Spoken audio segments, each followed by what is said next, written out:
Chapitre 1, la relativité du temps. Le cours sera fait dans cette vidéo. Nous nous efforcerons de faire des exercices en classe entière. N'hésitez surtout pas durant cette vidéo à marquer des pauses parce que tout n'est pas vraiment dans la vidéo. Lorsqu'il y a des longs textes, je les ai laissés dans votre cours. La théorie de la relativité est, avec la mécanique quantique, une théorie qui révolutionna la physique du XXe siècle. Vous allez essayer de comprendre pourquoi. Reparlons déjà du temps et de sa mesure. Nous avons fait un exercice il n'y a pas longtemps sur les différents systèmes qui permettaient de mesurer le temps. Nous avions vu les systèmes mécaniques oscillants, les horloges, les montres, qui ont permis à l'homme de mesurer le temps en se substituant aux repères périodiques naturels, les jours et les saisons. Est apparu ensuite le quartz, un minéral qui a la propriété de vibrer lorsqu'il est soumis à une tension électrique. Il est utilisé parce que sa fréquence de vibration est très stable. Puis sont apparues les horloges atomiques, qui permettaient un gain considérable de précision dans la mesure du temps. Le principe, cela repose sur la mesure de la fréquence de la radiation émise par un atome de césium-133 lors du passage entre deux niveaux d'énergie. Nous reverrons par la suite ces histoires de niveaux d'énergie, donc l'état excité à un état plus stable, qui s'appelle l'état fondamental. Et en fait, on se rend compte que cette fréquence est de 9,2 fois 10 puissance 9 Hz. Ça veut dire que le césium-133 passe 9,2 fois 10 puissance 9 fois d'un état fondamental à un état excité en une seule seconde. De cette fréquence découle la définition de la seconde. Donc une seconde, c'est en fait la durée de 9,2 fois 10 puissance 9 périodes de la radiation qui correspond à la transition entre deux niveaux de l'état fondamental de l'atome de césium-133. Ce qui a permis de définir le temps atomique international. C'est l'échelle de temps la plus précise jamais réalisée. Le TAI est établi en effectuant la moyenne des informations qui proviennent de plusieurs centaines d'horloges atomiques dans le monde. Voilà. Donc nous avions vu dans le document qui était dans un DS que la précision était énorme puisque le décalage était de 10 puissance moins 14 secondes sur plusieurs années. Donc vraiment quelque chose de très très fiable.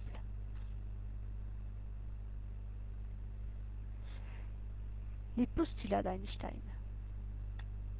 Donc le temps est une grandeur mesurée par une horloge.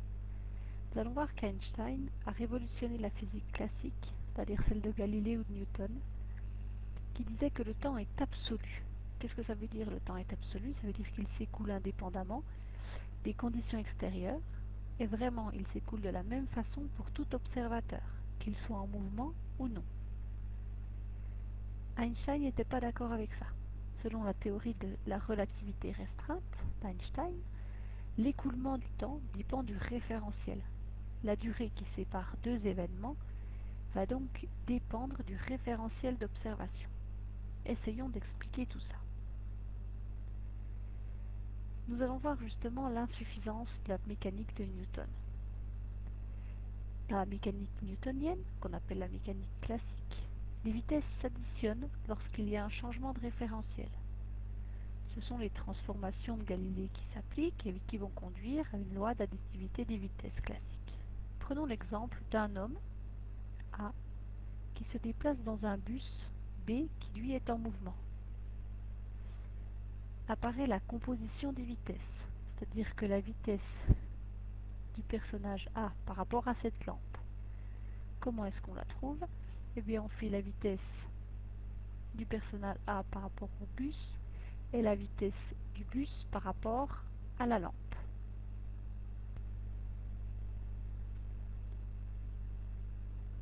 Par exemple, si la vitesse de A dans le bus, le personnage A dans son bus est de 1 mètre par seconde, que le bus, lui, par rapport à la lampe, se déplace à 10 mètres par seconde.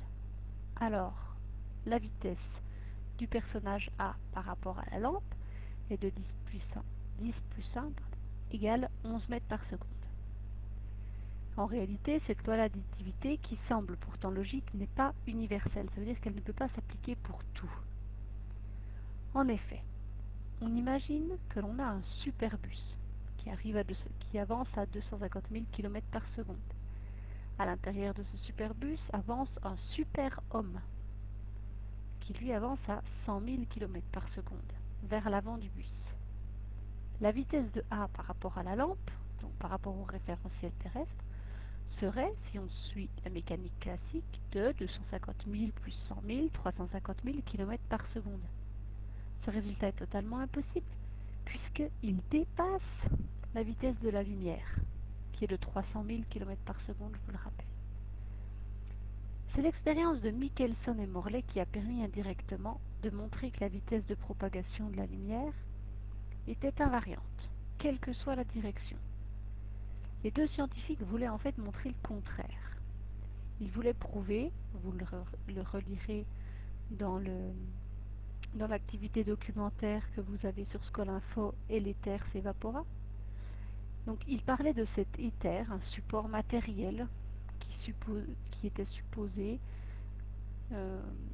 faire vibrer une onde électromagnétique comme la lumière, ou tout au moins le mouvement de cette lumière. Alors voilà ce qu'ils essayaient de montrer, Michelson et Morley. Voilà. Si on regarde leur expérience, on a ici un émetteur de lumière qui va envoyer de la lumière sur des miroirs. Celui-ci est semi-réfléchissant.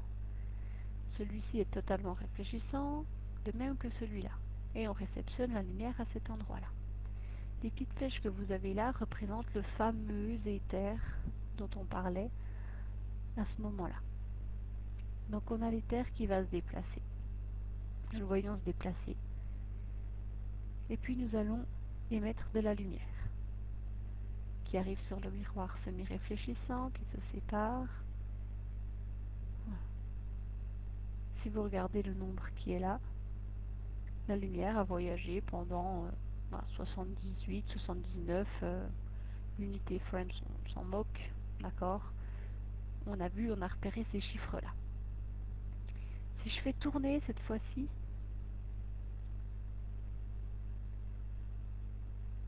le système de Michelson et Morley,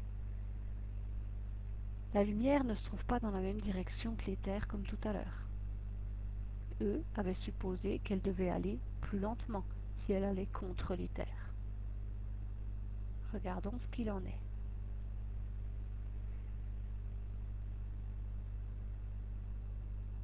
La lumière arrive au bout de 76, que peu importe l'unité, mais nous retrouvons quasiment la même chose. Si je fais tourner à nouveau cet éther, ou alors si je le fais aller moins vite, cet éther, étant donné qu'il va moins vite, eux pensaient qu'il allait transporter moins vite la lumière. Regardons ce qu'il en est.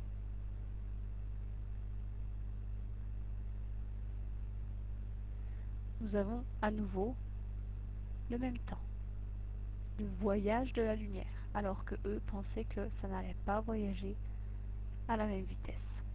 Voilà l'expérience de Michelson et Morley qui a montré que finalement la lumière se propage toujours à la même vitesse.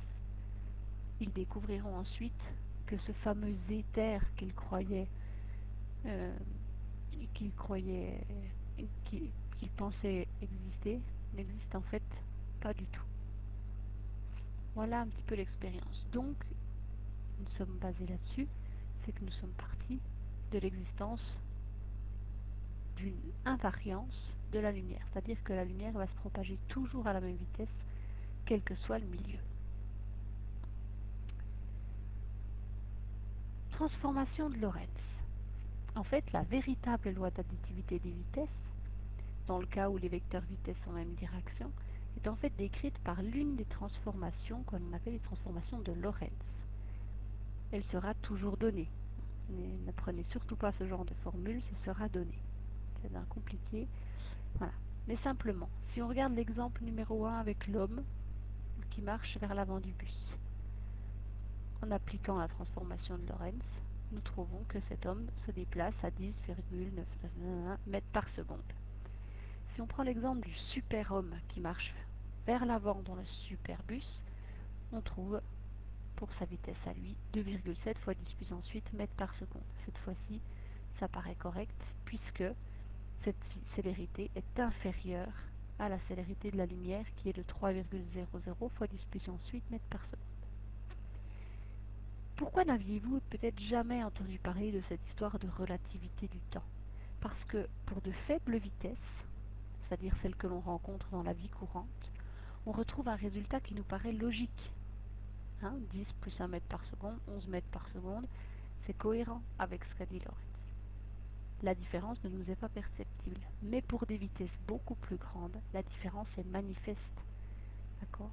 Nous trouvions tout à l'heure 350 000 km par seconde, alors que là nous trouvons 2,7 fois 10 puissance 8 mètres par seconde.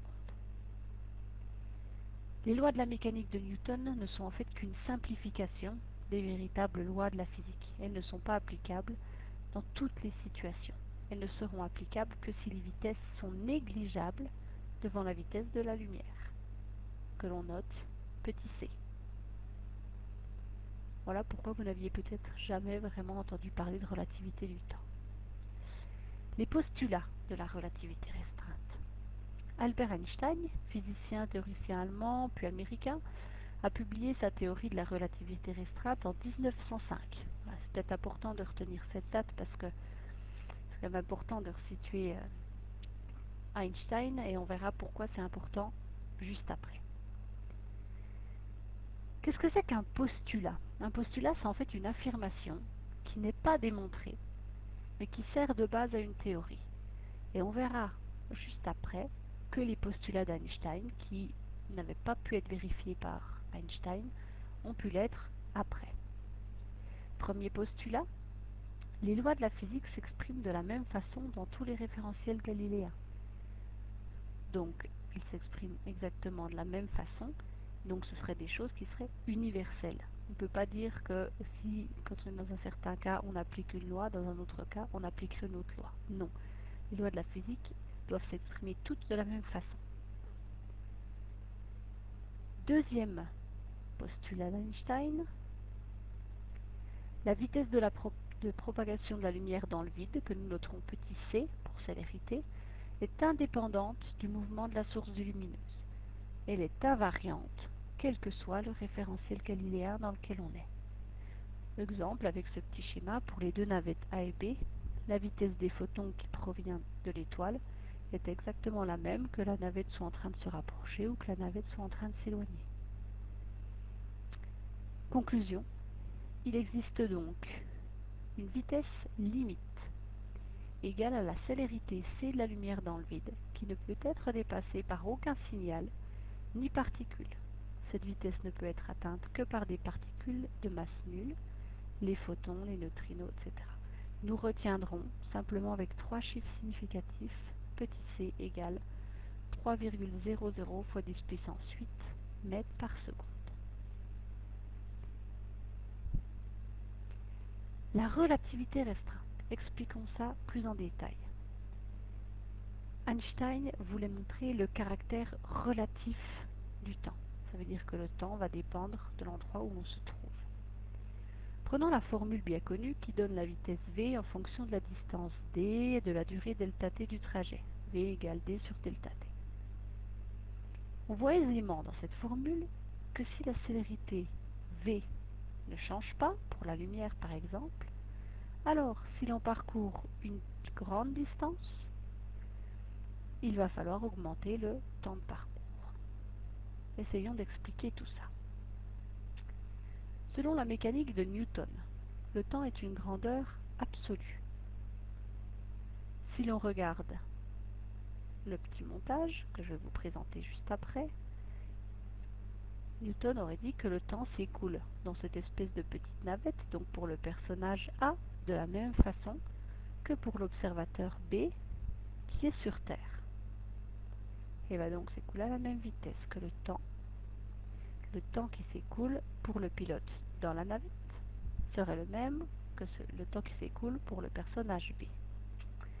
Or, les postulats de la relativité restreinte imposent d'abandonner cette conception, comme nous allons le montrer dans l'expérience ci-contre. Qu'est-ce que nous allons regarder? Eh bien, nous allons regarder l'émission d'une lumière.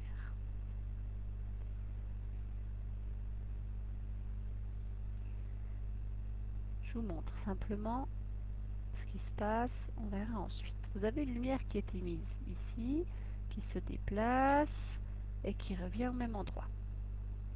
Et cette petite lumière que nous voyons ici va se déplacer et nous allons l'observer pour ce personnage A qui, vous voyez, dans l'espèce de petite navette qui se déplace, et pour ce personnage B qui, lui, est resté sur Terre, référentiel terrestre. Si l'on regarde ce même déplacement en traçant les deux déplacements, vous voyez en jaune ce qu'observe le personnage B, en blanc ce qu'observe le personnage A dans la navette. Ce que nous voyons, c'est que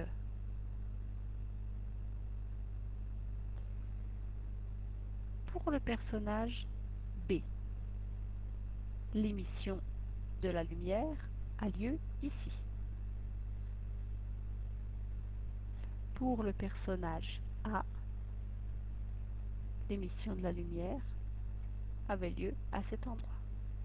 Pour le personnage B, la réception de la lumière a lieu ici. Pour le personnage A, la réception de la lumière a lieu ici.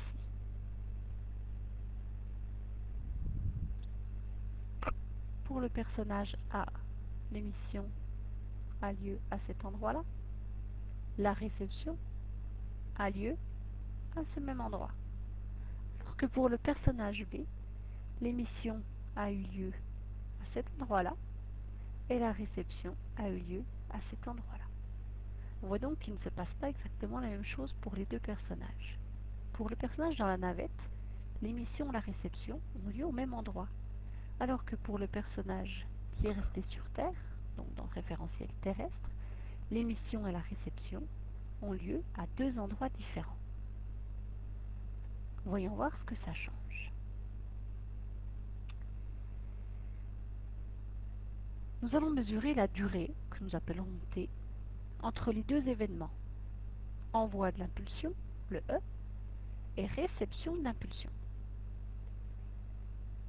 Si l'on regarde, les deux événements, envoi, réception, ont lieu au même endroit dans cette fameuse petite navette, alors qu'elles ont lieu à des endroits différents dans le référentiel qu'on pourrait appeler R pour la Terre.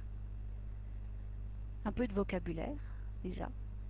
Si dans un référentiel, les fameux deux événements, envoi et réception, ont lieu au même endroit, c'est que nous sommes dans le référentiel propre.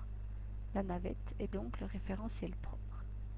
Alors que pour le personnage B, envoi et réception ont lieu à des endroits différents. Donc, c'est que nous ne sommes pas dans le référentiel propre. Je reprends l'idée de la vitesse.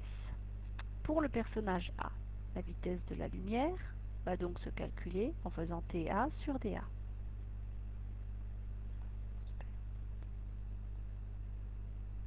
Pardon. Si l'on regarde pour le personnage A, la vitesse de la lumière se calculera donc en faisant dA, c'est-à-dire la distance parcourue pour A, donc distance entre le bas de l'émission de la lumière là au-dessus et elle revient en bas.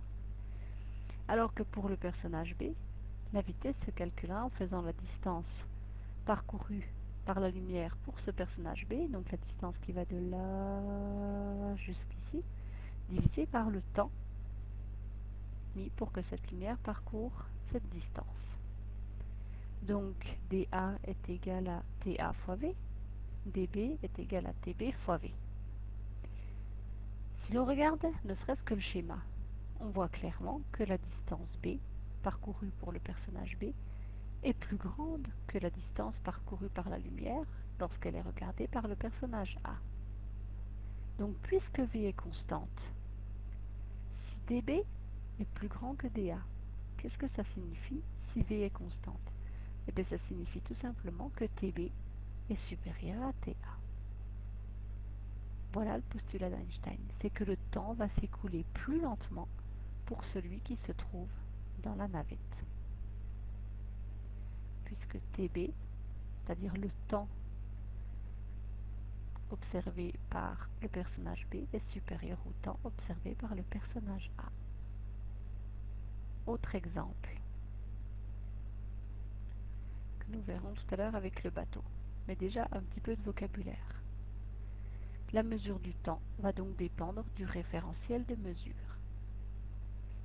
Nous parlerons du référentiel propre, que nous noterons R0, c'est-à-dire le référentiel dans lequel les deux événements ont lieu en même temps. Donc par exemple, pour nous, le référentiel propre R0 est celui de la navette. Le temps n'est pas absolu. Voilà ce que voulait montrer Einstein, c'est qu'il possède un caractère relatif. Il va s'écouler plus lentement pour un système en mouvement que pour un système fixe. On parlera de dilatation du temps lorsqu'on a un système en mouvement.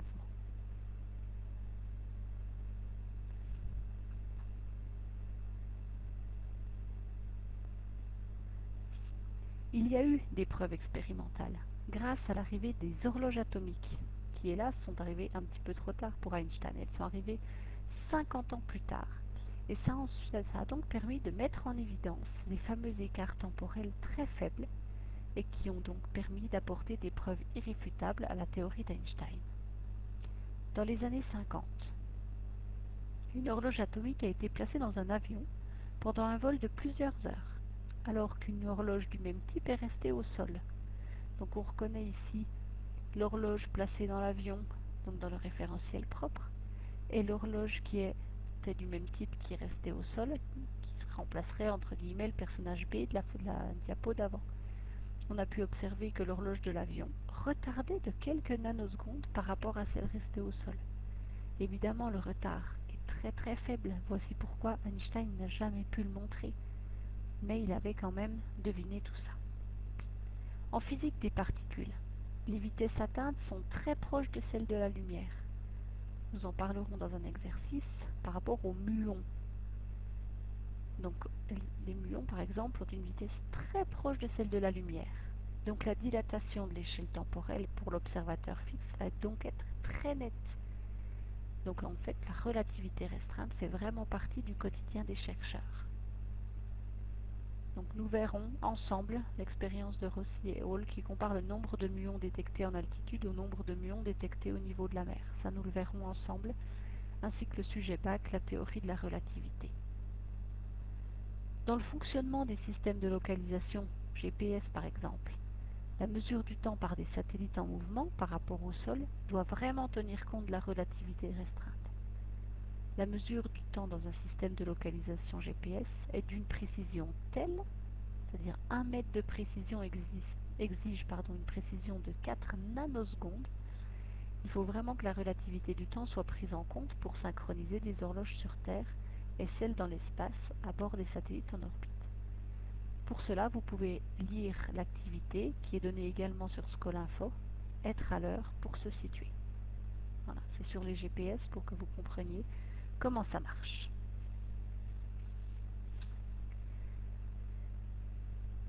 Nous avons parlé de référentiel propre, nous allons parler de temps propre, qui est associé effectivement au référentiel propre. Le temps propre, qu'on appelle aussi durée propre, sera noté delta T0. C'est la durée qui sépare deux événements qui ont lieu au même endroit dans le référentiel propre. Cette durée est mesurée par une horloge fixe dans R0. Par exemple, si on regarde un vaisseau qui se déplace donc très très vite, c'est le référentiel propre qui va mesurer le temps propre. Alors que le temps mesuré, lui, ou durée mesurée, sera noté delta t, et c'est la durée qui sépare deux événements mesurés par une horloge fixe dans le référentiel galiléen, qui lui sera souvent noté grand R, et qui lui est en mouvement par rapport au référentiel propre, dans lequel on mesure le temps propre. Et on remarque que dans la navette, le temps s'écoule moins vite que ce que l'on a dans le référentiel galiléen. Exemple, donc voilà, l'horloge qui est placée dans la fusée en mouvement mesure la durée propre, delta t0, alors que celle qui est placée sur Terre mesure delta t, et on remarque qu'il y a une différence entre les deux.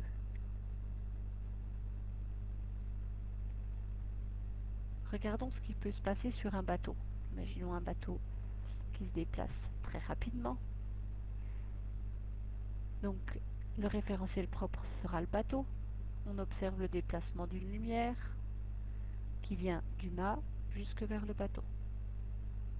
Alors que depuis la rive, le bateau qui était ici se déplace jusque là. Qu'est-ce qu'observe depuis la rive un observateur? La lumière part d'ici, elle arrive jusqu'en bas du mât. On remarque ici, comme dans la petite expérience qu'on a observée tout à l'heure, c'est que la distance parcourue dans le référentiel propre est plus petite que la distance parcourue par la lumière lorsqu'on la regarde depuis la rive. Donc, le temps propre sera plus court que le temps mesuré depuis la rive. Toujours la même idée. On parle de dilatation du temps.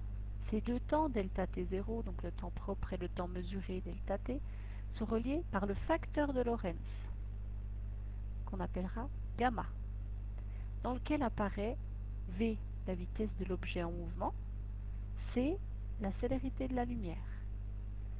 Il faut retenir que ce coefficient, ce facteur de Lorentz, est toujours supérieur ou égal à 1. Le temps propre delta t0, que l'on mesure dans le référentiel propre R0, est lié au temps delta t, dans le référentiel R, le temps mesuré. Par rapport à R0, on a la relation suivante. Delta t égale gamma fois delta t0. Donc je vous rappelle, notez bien que gamma est un coefficient toujours supérieur ou égal à 1. On dit qu'il y a dilatation du temps pour un objet en mouvement par rapport à un observateur fixe. Le temps propre, delta t0, est toujours plus court, plus petit que le temps delta t, parce qu'on vient de le dire que gamma est toujours supérieur ou égal à 1. Un petit graphique que je trouvais intéressant, on mesure la durée en fonction de la vitesse. On voit que la vitesse évolue de 0 et ne peut pas dépasser, donc une asymptote verticale là, ne peut pas dépasser c. Jusqu'à présent, vous aviez toujours parlé de vitesse qui se situait dans ce domaine-là. Et on remarque que dans ce domaine-là, la durée dans le référentiel galiléen ou la durée dans le référentiel propre est identique. Voilà pourquoi vous n'aviez jamais peut-être entendu parler de relativité restreinte. Mais cette fois-ci, nous allons parler de choses qui se déplacent à des vitesses proches de la célérité de la lumière. 90% de la célérité de la lumière. Vraiment très proche de C. Et on remarque que lorsqu'on est dans cette zone-là, on a une grande différence entre la durée qui s'écoule dans le référentiel propre et la durée qui s'écoule dans le référentiel galiléen. Voilà pourquoi dans cette zone-là, on parle de dilatation du temps. Les intervalles de temps sont quasi identiques tant que les référentiels se déplacent à des vitesses faibles. Donc dans cette zone-là, c'est ce que nous avions, jusqu'à présent, nous n'avions peut-être parlé que de ça. Mais les différences deviennent très sensibles dès que la vitesse de notre objet va se rapprocher de la célérité c. Voilà pourquoi on parle de relativité du temps. J'espère avoir été assez clair. Nous reparlerons évidemment de tout ça. J'espère que vous avez pris des notes de tout ce qu'on a dit là. Et nous ferons des exercices pour essayer de comprendre davantage tout ça.